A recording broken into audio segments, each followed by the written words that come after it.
بالله السميع العليم من الشيطان الرجيم. بسم الله الرحمن الرحيم. قل إن صلاتي ونسكي ومحياي ومماتي لله رب العالمين. اللهم صل على محمد وعلى آل محمد كما صليت على إبراهيم وعلى آل إبراهيم إنك حميد مجيد. اللهم بارك على محمد وعلى آل محمد كما باركت على إبراهيم وعلى آل إبراهيم إنك حميد مجيد. سبحانك لا علم لنا إلا ما علمتنا إنك أنت العليم الحكيم. اللهم انفعنا بما علمتنا وعلمنا ما ينفعنا وزدنا علما.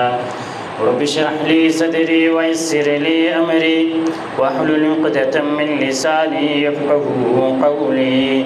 رب زدني علما رب زدني فهما رب زدنی عملا.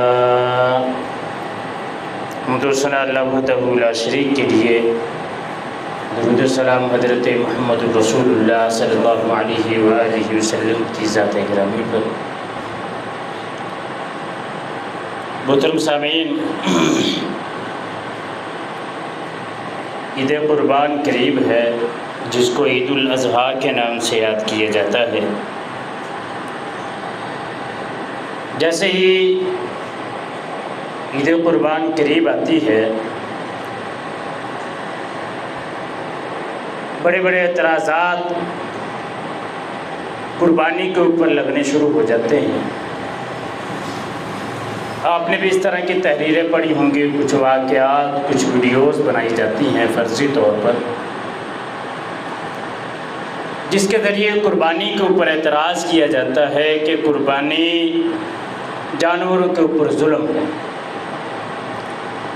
کبھی یہ اعتراض آتا ہے کہ یہ جانوروں کی نسل کشی ہے.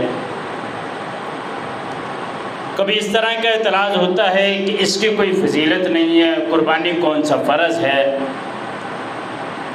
قربانی والے پیسے کسی غریب کو دے دیں، کسی غریب کا بھلا ہو جائے گا، قربانی کرنے اس کا کیا فائدہ ہے. مختلف اعتراضات اس قربانی کے قریب آ کے، اور اس طرح کے 20 اعتراضات جو اس کے ملتے جلتے ہیں، کوشش کی جاتی ہے کہ شعائر اسلام کو ختم کر دیا جائے. قربانی ایک اسلام کا شعار ہے، اور اس کو ختم کرنے کے لیے طرح طرح کے پروپیگنڈے کیے جاتے ہیں. ہم ان اعتراضات کے حوالے سے چند گزارشات پیش کریں گے. سب سے پہلا اعتراض جو پیش کیا جاتا ہے وہ یہ کہ قربانی فرض نہیں ہے، نفل ہے، چاہے تو کر لو چاہے تو نہ کرو. جبکہ اللہ تعالیٰ قرآن مجید میں فرماتے ہیں قل ان صلاتی ونسکی ومحیای ومماتی للہ رب العالمین. اے میرے پیغمبر اعلان کر دیجئے، لوگوں کو بتا دیجئے کہ میری نماز، میری قربانی، میری زندگی، میری موت اللہ رب العزت کے لیے. دوسرے مقام پہ فرمایا فَصَلِّ لِرَبِّكَ وَانْحَرْ، اپنے رب کے لیے نماز پڑھ اور قربانی کر. رسول کائنات کی حدیث ہے، سیدنا ابو ہریرہ رضی اللہ تعالیٰ عنہ اس حدیث کے راوی ہیں. فرماتے ہیں کہ رسول اللہ صلی اللہ علیہ وسلم نے فرمایا من کان لہ سعۃ ولم یضحی فلا یقربن مصلانا. اللہ کے نبی نے فرمایا کہ جس کے پاس استطاعت ہو، وسعت ہو، اور پھر وہ قربانی نہ کرے، فلا یقربن مصلانا، وہ ہماری عیدگاہ کے قریب نہ آئے.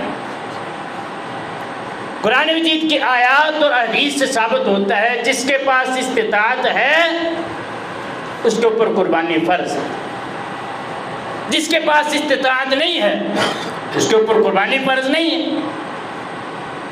جیسا کہ حج ان دنوں میں ہوتا ہے اور حج اس کے اوپر فرض ہے جس کے پاس استطاعت ہے.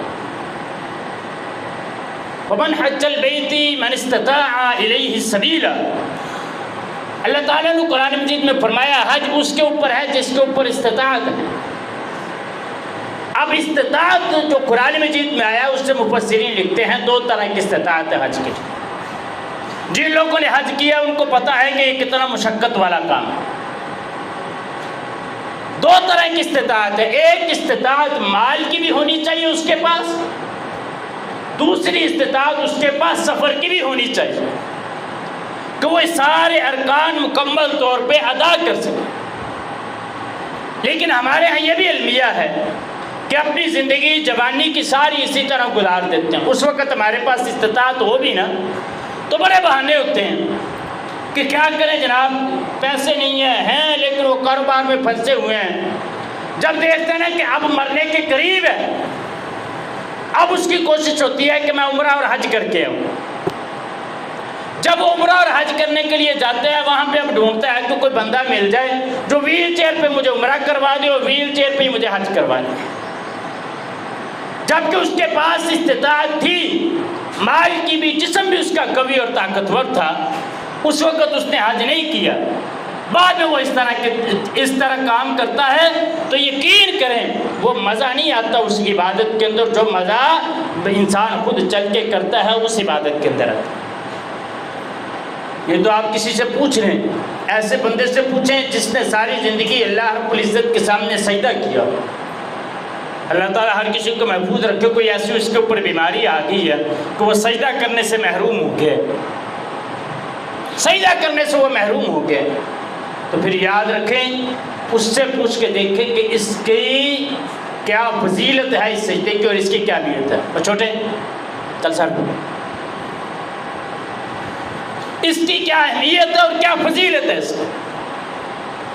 پچھلے دنوں سعودی عرب کے اندر ایک آدمی بڑے پیسے والا، اس سے انہوں نے انٹرویو لیا، آپ کے پاس ہر چیز موجود ہے، آپ کی خواہش کیا ہے؟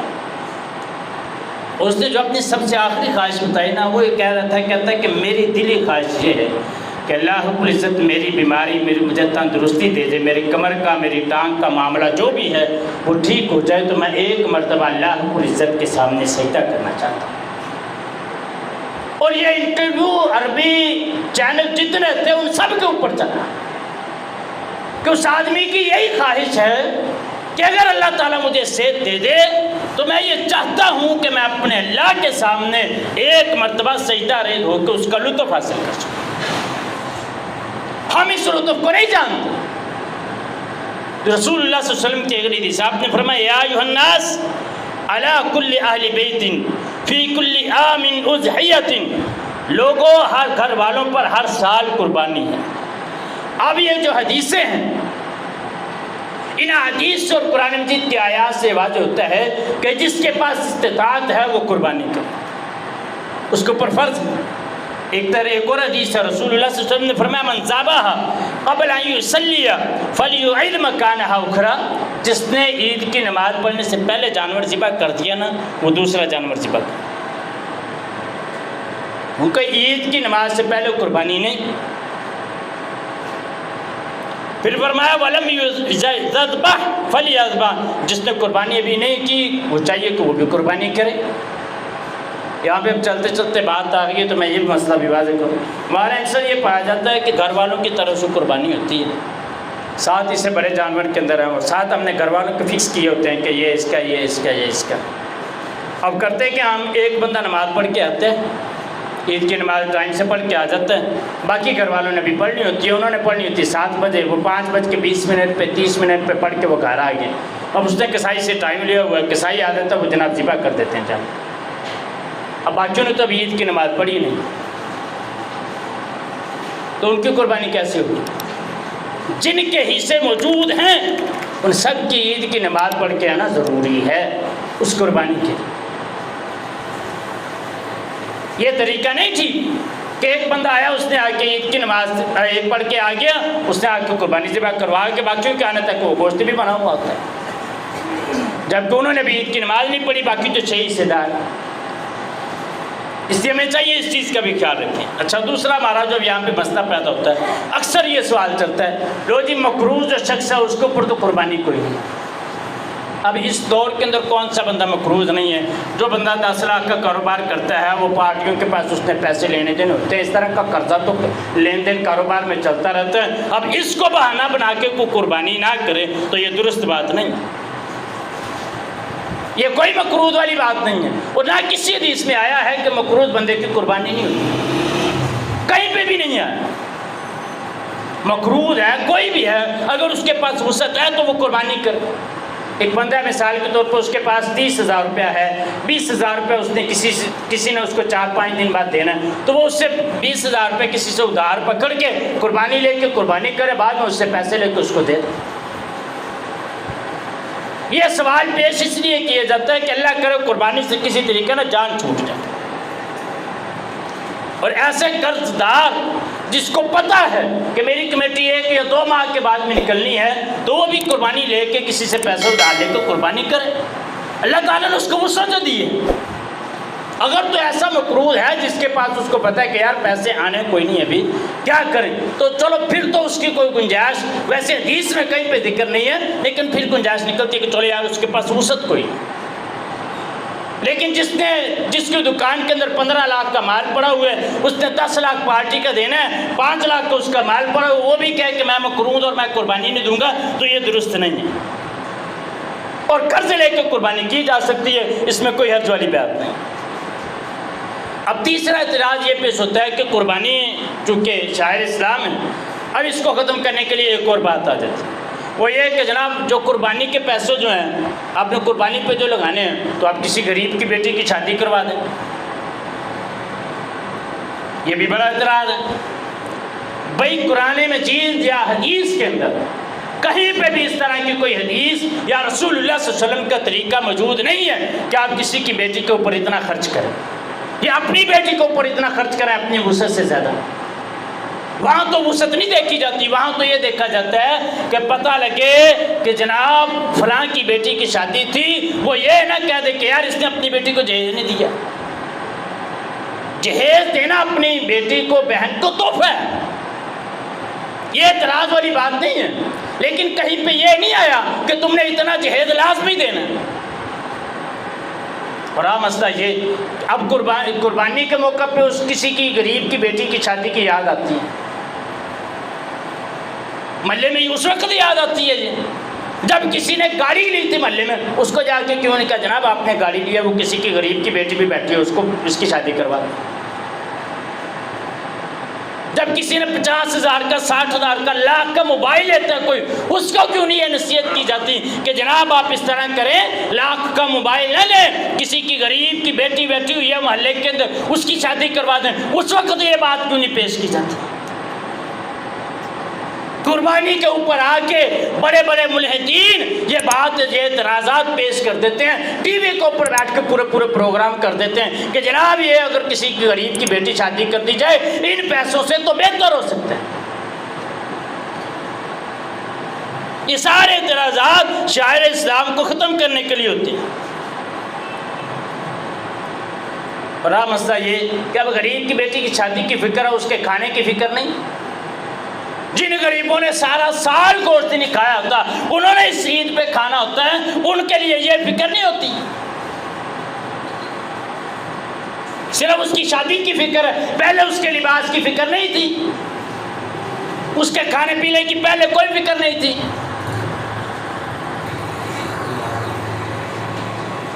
اگلا اعتراض یہ کیا جاتا ہے کہ جانوروں کی قربانی کرتے ہیں تو جانوروں کے اوپر ظلم ہے، جبکہ اللہ رب العزت رحم کو پسند کرتا ہے۔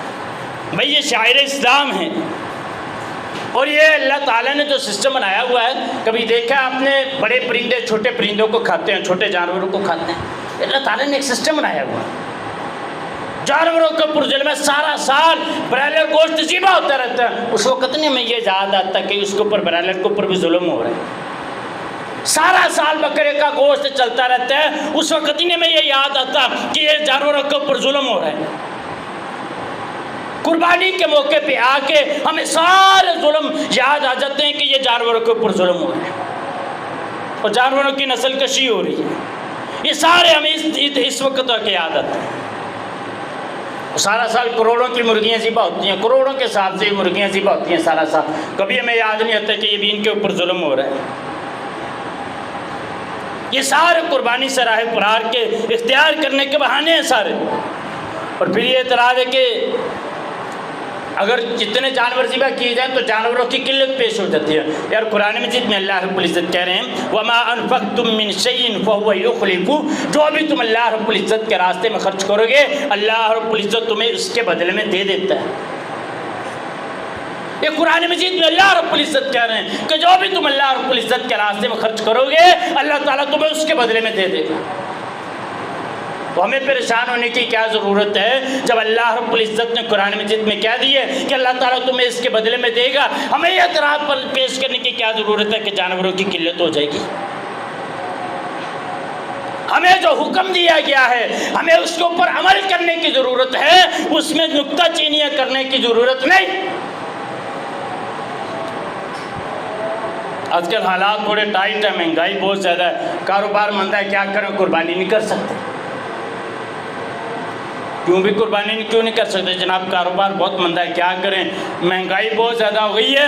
ہر عید کے اوپر بچوں کے کپڑے نہ لیں، اس وقت مہنگائی نہیں آ جاتی. چھوٹی عید کے کپڑے بڑی عید پہ نہیں پہنے جا سکتے، 2-2.5 مہینے کا تو فرق ہوتا ہے. چھوٹی عید کے علیحدہ، بڑی عید کے علیحدہ، ایک دن کے 3 دن، عید کے 4 دن بعد میں شادیاں، ایک دن کے علیحدہ کپڑے لیتے ہیں ہم. اس وقت ہمیں مہنگائی نہیں آ جاتی، قربانی کے وقت مہنگائی یاد آ جاتی. نالے کپڑے ایک عید پہ. ایسے ایسے لوگ موجود ہیں، آپ مجھ سے زیادہ جانتے ہوں گے، ہر عید پہ 15, 20, 25 ہزار کے ان کے کپڑے اور جوتیاں آتی ہیں. اس وقت مہنگائی نہیں ہوتی، اس وقت کاروبار نہیں مندہ پڑتا. قربانی کے موقع پہ کاروبار بھی مندہ پڑ جاتے ہیں، مہنگائی بھی ہمیں یاد آتی. اب اگلا مسئلہ یہ ہے کہ قربانی تو ہم کر لیں لیکن اس کا فائدہ کیا ہے؟ کہ قربانی کا جو گوشت ہے نا وہ طاقتور ہے. اب بنی اسرائیل کی قوم کا واقعہ اٹھا کے دیکھیں. جب موسیٰ علیہ السلام کو بنی اسرائیل کو لے کے نکلے، فرعون سے نجات مل گئی، آگے کیا ہے بستی میں آباد ہوئے تو اللہ تعالیٰ نے قرآن مجید میں اللہ تعالیٰ کہتے ہیں ہم نے من اور سلوہ نازل کی. اس میں گوشت تھا، وہ ان کے لیے نازل کیا. اب بنی اسرائیل کی قوم نے کہا کہ نہیں، ہم نے کیا کرنا، ہم نے سبزیاں کھانی. اللہ تعالیٰ قرآن مجید میں پہلے پارے میں کہتے ہیں، آپ وہ آیت پڑھ کے دیکھیں کبھی قرآن مجید میں، اللہ تعالیٰ کہتے ہیں ساری ذکر کرنے کے بعد اللہ تعالیٰ کہتے ہیں الذی قال اتستبدلون الذی هو ادنی بالذی هو خیر. اللہ تعالیٰ آسمان سے تمہارے لیے گوشت نازل کرتا تھا، کیا تم نے اس کے بدلے میں سبزیوں کو اختیار کیا ہے جو اس سے کم تر ہے اور گوشت تمہارے لیے بہتر ہے. یہ گوشت انسانی جسم کو فائدہ دیتے ہیں، طاقتور ہے. اب کسی نے ہماری حالت یہ ہے کہ ہم یہ سوچتے ہیں کہ شاید اس سے بیماریاں لگتی ہیں، جس کی طبیعت نہیں برداشت کرتی وہ نہ کھائے. اس کے اوپر کون سا پابندی ہے کہ وہ لازمی کھائے؟ جن کی طبیعت برداشت کرتی ہے وہ کھا لیں. اور یاد رکھیے جو رسول اللہ صلی اللہ علیہ وسلم کا طریقہ نا بتایا ہوا کھانے کا، اگر اس طریقے سے کھائیں تو میرے خیال میں کسی کی طبیعت خراب نہیں ہوتی. اللہ کے نبی نے فرمایا 3 حصے، ایک حصہ کھانے کا، ایک حصہ پینے کا اور ایک حصہ سانس لینے کا. پینے کا تو ہمارے یہاں سوال نہیں پیدا ہوتا، سمجھ آئی. کھانے کے اوپر ہمارا زور ہوتا ہے، کھا کھا کے جب بس ہو جاتی ہے سانس لینا بھی مشکل ہوتا ہے، پھر ہم اٹھ کے ہاسپٹل. اگر اس طریقے پہ جو رسول اللہ صلی اللہ علیہ وسلم نے بتایا ہے اس پہ عمل کر کے کھایا جائے تو میرے خیال میں کسی کو طبیعت خراب ہونے کا اندیشہ نہیں ہے. اس لیے یہ گوشت ہمیں فائدہ دیتا ہے، کس لیے؟ ہمارے جسم کو تقویت دیتا ہے. اور یہ دینا کس کو؟ اللہ تعالیٰ قرآن مجید میں فرماتے ہیں سورہ حج کے اندر اللہ تعالیٰ فرماتے ہیں وَأَطِعِمُوا الْبَائِسَ الْفَقِيرَ، یہ فقیروں کا حصہ ہے، اس میں تو کھلاؤ ان کو. دوسرے مقام پہ اللہ رب العزت فرماتے ہیں وَأَطِعِمُوا الْقَانِعَ وَالْمُعْتَرَ، اللہ تعالیٰ فرماتے ہیں کہ سوال کرنے والوں کو بھی دو اور جو سوال نہیں کرتے ان کو بھی دو. ہمارے قربانی کے موقع پہ اکثر یہ بھی سوال کیا جاتا ہے قاری صاحب کیا کریں، ابھی جانور ذبح نہیں ہوتا، جناب آ جاتے ہیں لوگ مانگنے کے لیے۔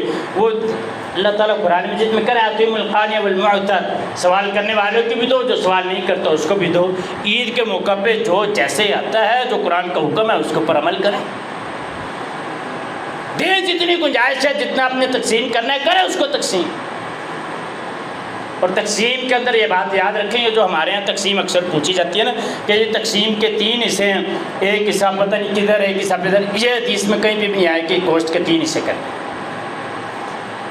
جتنا آپ نے چاہیں تقسیم کریں اور جتنا آپ چاہیں رکھ لیں، ہمیں بتائیے اگلے سال قربانی تک کھاتے رہیں فریز کر کے، کوئی اعتراض والی بات نہیں، لیکن یہ بات ذہن میں رہے کہ سارا فریج میں رکھ لیا اور محلے دار بیچارے بیٹھے ہوئے ہیں، دیکھتے رہیں کہ غریب آدمی کہ جناب وہ جو ہے نا فلاں نے گوشت کیا وہ ہمیں بھی بیچے گا، وہ دیکھتے ہی نہ رہ جائیں۔ جس طرح آج بجلی خراب ہے، پھر یہ نہ ہو کہ بجلی خراب ہو اور پھر دیکھتے رہ جائیں کہ گوشت سارا پڑا ہوا خراب ہو۔ زیادہ فریز بھی نہ کریں، جتنا اس کو تقسیم کرنا ہے اس کو تقسیم کریں تاکہ لوگوں کو ان کا حق بھی ملے۔ اب یہ اعتراض ہے کہ قربانی کرنے سے جو ہے نا ہماری معیشت کمزور ہوتی ہے، معیشت کمزور نہیں ہوتی۔ انڈونیشیا کے اندر سب سے زیادہ 25 کروڑ سے اوپر آبادی ہے انڈونیشیا، اسلامی ممالک میں انڈونیشیا کی 25 کروڑ سے اوپر آبادی، 1 کروڑ 25 لاکھ تقریباً وہ قربانیاں کرتے ہیں، ان کی ایوریج ہے ہر سال 1 کروڑ 25 لاکھ قربانیاں کرتے ہیں۔ ہمارے پاکستان کی آبادی 22 کروڑ سے اوپر ہے تو 1 کروڑ اور تقریباً 8 لاکھ سے اوپر لوگ قربانیاں کرتے ہیں۔ اب اس کے پیچھے معیشت دیکھ لیں، ہمیں کہتے ہیں کہ جی معیشت کمزور ہو جائے گی، جس نے قربانی جس سے خریدی ہے اس کے پاس بھی پیسے کے ہیں، اس کی معیشت ٹھیک ہوگی، جو چارے والے ہیں ان کی معیشت بھی ٹھیک ہوگی، جس نے جو منڈیاں لگاتے ہیں ان کی معیشت بھی ٹھیک ہوگی، جو گاڑیوں کے اوپر لے کے جاتے ہیں لے کے آتے ہیں ان کی معیشت بھی ٹھیک ہوگی، روزگار ملے گا۔ اس قربانی کے ساتھ کتنے لوگوں کا روزگار وابستہ ہے، کبھی یہ بھی سوچا کر، اس قربانی کے ساتھ کتنے لوگوں کا روزگار وابستہ ہے۔ ہم اس کی طرف تو ہماری توجہ نہیں، ہم یہ سمجھتے کہ شاید یہ قربانی کرنے کی وجہ سے اور زیادہ ہمارے ملک کے اوپر قرضہ بہت پہلے چڑھا ہوا ہے، قرضہ ہم نے نہیں چڑھایا، جو کھاتے ہیں اوپر بیٹھ کے انہوں نے چڑھایا، ہم نے نہیں چڑھایا۔ ہم تو اپنی ہر چیز کا ٹیکس دیتے ہیں، جو ٹیکس نہیں دیتے یہ بڑے بڑے پنیر سب، یہ ان کی بات ہے، وہ جانے اور ان کا کام جانے۔ اس لیے معیشت کمزور نہیں ہوگی، اس کے ساتھ وابستہ لوگوں کو دیکھے کتنے لوگوں کا روزگار ان کے ساتھ وابستہ ہے۔ یہاں تک کہ جو آدمی منڈی کے قریب بیٹھ کے یہ خوبصورت رسیاں اور خوبصورت سنگنیاں بیچتا ہے، وہ کس لیے بیچتا ہے؟ وہ بھی اپنے روزگار کے لیے بیٹھا ہوتا ہے، وہ بھی اپنے روزگار کے لیے بیٹھا ہوتا ہے۔ کتنے کسائیوں کا روزگار اس کے ساتھ وابستہ ہے، اس قربانی کے ساتھ۔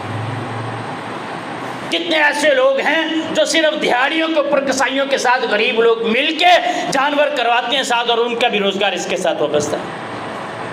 یہ قربانی کی کھالیں جو آگے تقسیم ہوتی ہیں، آگے بیچی جاتی ہیں، یہ کتنے لوگوں کا اس کے ساتھ کاروبار وابستہ ہے۔ یہ آپ مدارس اور مساجد کو یہ قربانی کی کھالیں دیتے ہیں، وہاں پہ طلبہ غریب نہیں پڑھتے، وہاں پہ غریب طلبہ پڑھتے ہیں، ان کے بھی اس کے ساتھ تعلق ہے۔ اس کے ساتھ ہم یہ دیکھیں ان کے ساتھ کتنے لوگوں کا تعلق ہے، جو دیہات میں سارا سال لوگ اپنے جانور پالتے ہیں، کس لیے کہ قربانی کے اوپر ہم جانور بیچیں گے، کچھ 4 پیسے آ جائیں گے۔ اور وہ دیہاتی لوگ زمیندار لوگ اس سے پوچھ کے دیکھیں، انہوں نے اپنی بیٹی کی شادی کرنی ہوتی ہے یا فصل اٹھا کے یا جانور بیچ کے، ان کا بھی تو اسی کے ساتھ روزگار وابستہ ہے۔ ہم قربانی کو ذرا غور سے دیکھیں تو قربانی ہمارے لیے کیا مانگتی ہے؟ اعتراضات تو ہم بہت کر دیتے ہیں، قربانی ہمارے لیے کیا مانگتی ہے؟ کبھی ہم نے سوچا قربانی ہم سے کیا مانگتی ہے؟ ابراہیم علیہ السلام کو اللہ تعالیٰ نے حکم دیا ہے اپنے بیٹے اسماعیل کو ذبح کر، یہی حکم دیا۔ اب ابراہیم علیہ السلام نے کوئی اعتراض کیا؟ کسی قسم کو کوئی اعتراض کیا ابراہیم علیہ السلام نے؟ یا اللہ بڑھاپے میں تو نے بیٹا دیا، اب تو بیٹا لینے لگا، یا اللہ کوئی اعتراض اس میں؟ تو پھر یہ یا اللہ یہ ایک ہی تو بیٹا ہے، اس کے علاوہ تو میرا ہے بھی کوئی نہیں۔ یہ کوئی اعتراض کیا ہو، یا اللہ یہ میرا بڑھاپے کا بازو ہے، میں بوڑھا ہو گیا ہوں، اتنی آخری عمر میں یا اللہ تو نے بیٹا دیا اور میں بوڑھا ہو گیا ہوں، اب یہ بڑھاپے میں میرا بازو بنے گا، یا اللہ میں کیسے قربان کروں؟ یہ پوچھا یا اللہ اس بیٹے کو قربان کرنے کا کوئی فائدہ ہوگا مجھے؟ کہیں پہ بھی۔ اور پھر کبھی یہ سوچا کہ اللہ میں اگر اپنے بیٹے گردن پہ چھری چلاؤں گا تو لوگ کیا کہیں گے؟ کسی قسم کا کوئی اعتراض، کسی قسم کا کوئی اعتراض۔ بیٹا بھی اللہ تعالیٰ نے ایسا دیا ہے، باپ کہتا ہے بیٹا میں نے خواب دیکھا ہے کہ میں تجھے ذبح کر رہا ہوں، بیٹا کہتا ہے قد صدقت الرؤیا یا ابت افعل ما تؤمر، اے ابو جان جو آپ کو حکم ہوا ہے وہ کر دیجیے۔ اس سے یہ ثابت ہوتا ہے۔ پھر یوسف ابراہیم علیہ السلام جب نکلے بیٹے کو لے کے، شیطان آ گیا، کبھی ہاجرہ کے پاس، کبھی ادھر، کبھی ان کے پاس آتا ہے ابراہیم علیہ السلام کے پاس کہ یہ کیا کرنے لگے۔ ہمارے ہم وہ شیطان کے جو سارے وسوسات اس قربانی کے بارے میں آتے ہیں وہ سارے ہمارے اوپر آتے رہتے ہیں۔ کبھی ہم نے یہ نہیں توجہ کی کہ ابراہیم علیہ السلام اور اسماعیل علیہ السلام کی کیا گفتگو تھی۔ اصل گفتگو وہ تھی، شیطان کے سارے داؤ پیچ آج بھی قائم ہے اور لوگ طرح طرح سے راستے روکنے کے لیے تیار بیٹھے ہیں کہ یہ قربانی نہ کریں۔ ابراہیم علیہ السلام کو بھی اسی طرح روکا جا رہا تھا، لیکن انہوں نے شیطان کی باتوں کو پر توجہ نہیں۔ اللہ رب العزت سے دعا ہے ہمیں عمل کی توفیق عطا